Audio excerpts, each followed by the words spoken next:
ఒకటే రిక్వెస్ట్, దయచేసి మాట్లాడితే ఆర్థిక మంత్రి గారిని మాట్లాడమనండి. మీరే ఇందాక సభ ప్రారంభమయ్యేటప్పుడు డిస్టర్బ్ చేయొద్దని చెప్పిండ్రు. ఏది పడితే అది అట్లా మాట్లాడితే మరి మళ్ళీ దానికి నేను సమాధానం చెప్పాలి. I will deviate from my subject. అధ్యక్ష,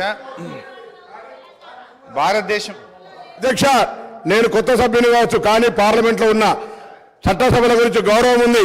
నేను ఎక్కడ కూడా ఒక పొరపాటు మాట మాట్లాడి నేను కూడా అడిగిన, డబ్బులు అల్మార్లు ఉంటాయని తెలియనంత అవివేకులు కాదు ఇక్కడ సభ్యులు. డబ్బులు అల్మార్లు ఉంటాయి అంటలేను, కానీ జీతాలు ఇవ్వలేని పరిస్థితి, పెన్షన్లు ఇవ్వలేని పరిస్థితి. ఇటువంటి పరిస్థితి ఉంటే రిటైర్ ఉద్యోగులు పెన్షన్ల కొరకు చుట్టూ తిరిగేటువంటి పరిస్థితి, ఇవాళ ఇన్స్టాల్మెంట్ల మీద ఇచ్చేటువంటి పరిస్థితి. మీరు ఒక ఇల్లు నేను చెప్తే నేను ఎక్కడో చెప్తలేను, నా ఉస్మానాబాద్ నియోజకవర్గంలో జరిగిన సంఘటన మీ దృష్టికి తీసుకొస్తాను అధ్యక్ష. ఇది తమరికి పంపిస్తారు చూడండి. ఈ ఇంట్లో ఇప్పటికి కూడా ఉన్నారు ఇట్లనే. అరే మీరు చెప్తే మాట్లాడితే లేకపోతే మమ్మల్ని తెలియకుండా మాట్లాడుతున్నది పొరపాటు అంటున్నా నేను. మాకు తెలుసు కదా, మాకు కూడా అవగాహన ఉంది అంటున్నా. ప్లీజ్ ప్లీజ్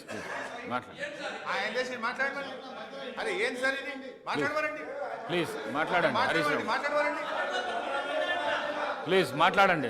ఇది పద్ధతి కాదు అధ్యక్ష. మీరు కూడా అట్లా ఇట్లా మీరు ఇంటరప్ట్ చేయడం ఇది సభకు మంచిది కాదు అధ్యక్ష.